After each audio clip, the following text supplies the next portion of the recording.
Hello again, Dan Alasso, Making History.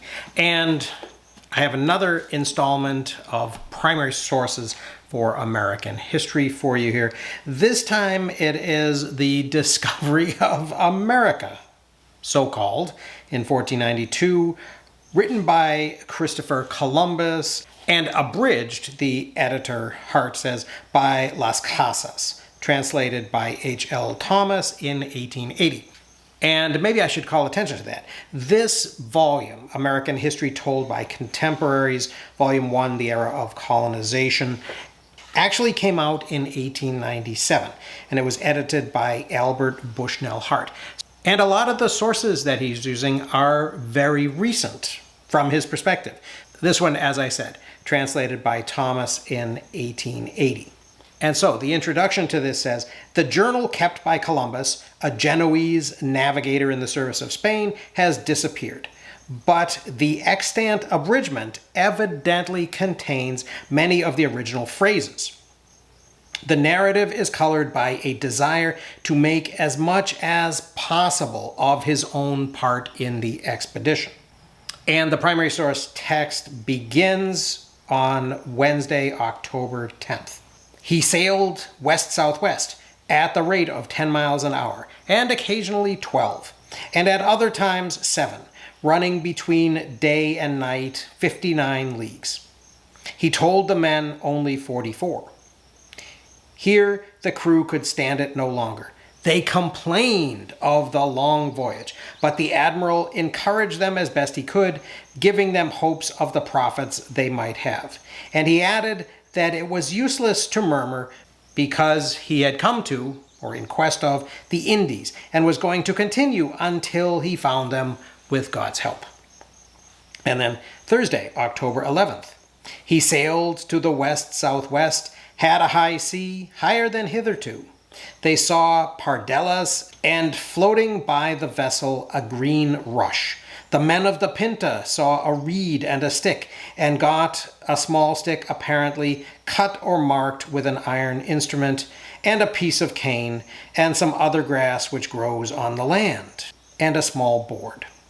Those of the caravel Nina also saw other indications of land, and a little stick loaded with dog roses. In view of such signs, they breathed more freely and grew cheerful. They ran until sunset of that day 27 leagues. After sunset, he sailed on his first course to the west. They went about 12 miles an hour, and 2 hours after midnight, they had run about 90 miles.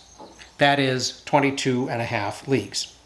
As the caravel Pinta was a better sailor and had the lead, she made land and showed the signals ordered by the admiral. The land was first seen by a sailor called Rodrigo de Triana, as the admiral at 10 o'clock at night, standing on the castle of the poop, saw a light, but so indistinct that he did not dare to affirm that it was land. Yet he called the attention of Pero Gutierrez, a king's butler, to it, and told him that it seemed to be a light, and told him to look, and he did so and saw it. He did the same with Rodrigo Sanchez de Segovia, whom the king and queen had sent with the fleet as supervisor and purveyor. But he, not being in a good position for seeing it, saw nothing. After the admiral said this, it was seen once or twice, and it was like a small wax candle that was being hoisted and raised, which would seem to few to be an indication of land. The admiral, however, was quite convinced of the proximity of land. In consequence of that, when they said the salve, which they used to say and sing it in their way, all the sailors and all being present, the admiral requested and admonished them to keep a sharp lookout at the castle of the bow and to look well for land, and said that he would give to him who first saw land a silk doublet, besides the other rewards that the king and queen had promised, namely an annual pension of 10,000 maravedis to him who should see it first. 2 hours after midnight, the land appeared, about 2 leagues off. They lowered all the sails, leaving only a storm square sail, which is the mainsail without bonnets. and lay to until Friday, when they reached a small island of the Lucayos called Guanahani by the natives. They soon saw people naked, and the admiral went on shore in an armed boat. Also Martin Alonso Pinzon and Vicente Anes, his brother, who was the commander of the Nina. The admiral took the royal standard and the captains with 2 banners of the Green Cross, which the admiral carried on all the ships as a distinguishing flag having an F and a Y, each letter surmounted by its crown, one at one arm of the cross, the other at the other arm.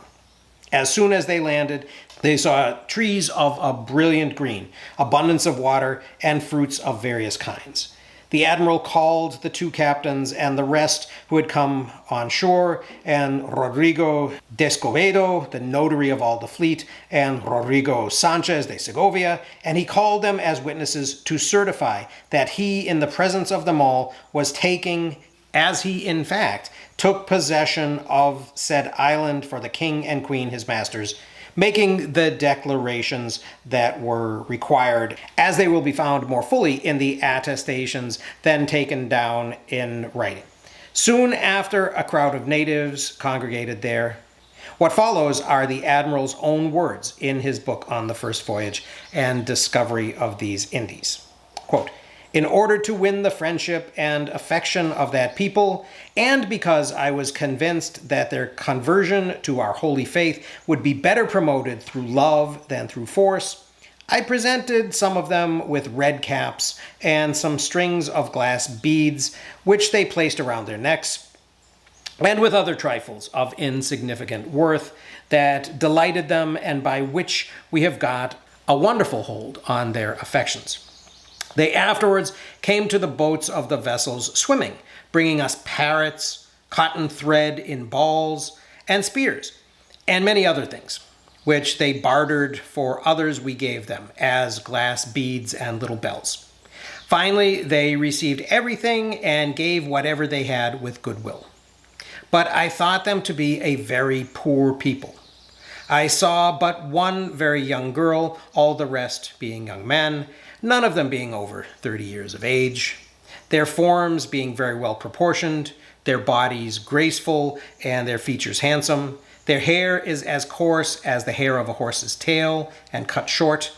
They wear their hair over their eyebrows, except a little behind, which they wear long, and which they never cut. Some of them paint themselves black, and they are the color of the Canary Islanders, neither black nor white, and some paint themselves white, and some red, and some with whatever they find, and some paint their faces, and some the whole body, and some their eyes only, and some their noses only. They do not carry arms and have no knowledge of them, for when I showed them the swords, they took them by the edge, and through ignorance cut themselves. They have no iron. Their spears consist of staffs without iron, some of them having a fish's tooth at the end, and others other things.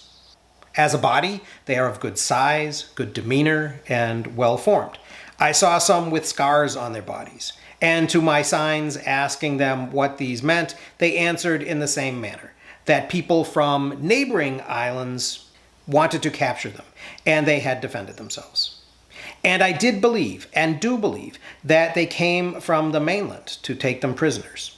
They must be good servants and very intelligent, because I see that they repeat very quickly what I told them, and it is my conviction that they would easily become Christians, for they seem not to have any sect. If it please our Lord, I will take 6 of them from here to your highnesses on my departure, that they may learn to speak. I have seen here no beasts whatever, but parrots only." All these words are of the admiral. Saturday, October 13th. Quote, "At dawn, many of these men came down to the shore. All are, as already said, youths of good size and very handsome. Their hair is not woolly, but loose and coarse, like horsehair. They have broader heads and foreheads than I have ever seen in any other race of men.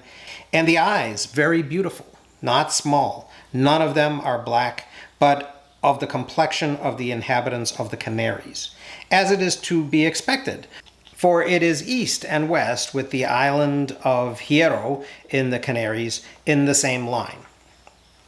All without exception have very straight limbs and no bellies, and very well formed. They came to the ship in canoes made out of the trunks of trees, all in one piece, and wonderfully built according to the locality. In some of them 40 or 45 men came. Others were smaller, and in some but a single man came. They paddled with a peel like that of a baker, and make wonderful speed. And if it capsizes, all begin to swim and set it right again, and bail out the water with calabashes, which they carry. They brought balls of spun cotton, parrots, spears, and other little things which would be tedious to describe, and gave them away for anything that was given to them. I examined them closely and tried to ascertain if there was any gold, and noticed that some carried a small piece of it hanging from a little hole in their nose. And by signs, I was able to understand that by going to the south or going around the island to the southward, there was a king who had large gold vessels and gold in abundance. I endeavored to persuade them to go there, and I afterwards saw they had no wish to go. I determined to wait until tomorrow evening and then to sail for the southwest. For many of them told me that there was a land to the south and to the southwest and to the northwest, and that those of the northwest came frequently to fight with them, and so go to the southwest to get gold and precious stones. This island is very large and very level, and has very green trees and abundance of water, and a very large lagoon in the middle, without any mountain. And all is covered with verdure, most pleasing to the eye. The people are remarkably gentle, and from the desire to get some of our things, and thinking that nothing will be given to them unless they give something, and having nothing, they take what they can and swim off to the ship. But all that they have they give for anything that is offered to them, so that they bought even pieces of crockery and pieces of broken glass. And I saw 16 balls of cotton given for 3 ciotes of Portugal, which is equivalent to a blanca of Castile, and in them there must have been more than 1 araba of spun cotton. I forbade this and allowed no one to take any unless I ordered it to be taken for your highnesses, should it be found in abundance. It grows on the island, although on account of the shortness of time, I could not assert it positively. And likewise, the gold which they carry hanging in their noses is found here. But in order to lose no time, I am now going to try if I can find the island of Chipango. At this moment it is dark, and all went on shore in their canoes. Sunday, October 14th. Quote, at dawn, I ordered the boat of the ship and the boats of the caravels to be got ready, and went along the island in a northeasterly direction to see the other side, which was on the other side of the east, and also see the villages, and soon saw 2 or 3, and their inhabitants, coming to the shore, calling us and praising God. Some brought us water, some eatables. Others, when they saw that I did not care to go on shore, plunged into the sea, swimming, and came. And we understood that they asked us if we had come down from heaven. And one old man got into the boat, while others in a loud voice called, both men and women, saying, come and see the men from heaven, bring them food and drink. A crowd of men and many women came, each bringing something, giving thanks to God, throwing themselves down and lifting their hands to heaven, and entreating or beseeching us to land there. But I was afraid of a reef of rocks which entirely surrounds the island, although there is within it depth enough and ample harbor for all the vessels of Christendom. But the entrance is very narrow. It is true that the interior of that belt contains some rocks, but the sea is there as still as water in a well. And in order to see all this, I moved this morning, that I might give account of everything to your highnesses, and also to see where a fort could be built, and found a piece of land like an island, although it is not one, with 6 houses on it, which in 2 days could easily be cut off and converted into an island.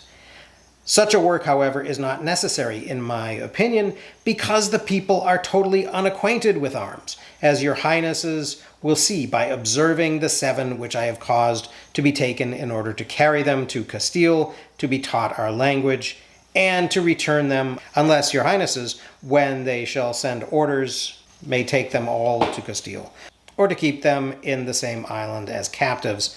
For with 50 men, all can be kept in subjection, and made to do whatever you desire. And nearby the said little island, there are orchards of trees, the most beautiful that I have seen, with leaves as fresh and green as those of Castile in April and May, and much water. I observed all that harbor, and afterwards I returned to the ship and set sail, and saw so many islands that I could not decide to which one I should go first. And the men I had taken told me by signs that they were innumerable, and named more than 100 of them. In consequence, I looked for the largest and determined to make for it, and I am doing so. And it is probably distant 5 leagues from this of San Salvador, to others some more, some less. All are very level, with mountains and great fertility. All are inhabited, and they make war upon each other, although these are very simple-hearted and very finely formed men. So that's the end of Columbus's journal from the first few days of his arrival in the Caribbean, as reported by Bartolomé de Las Casas. There will be some more from Columbus, but that's all for now. So I hope you found that a little bit interesting. Thanks very much for watching. I will see you again very soon.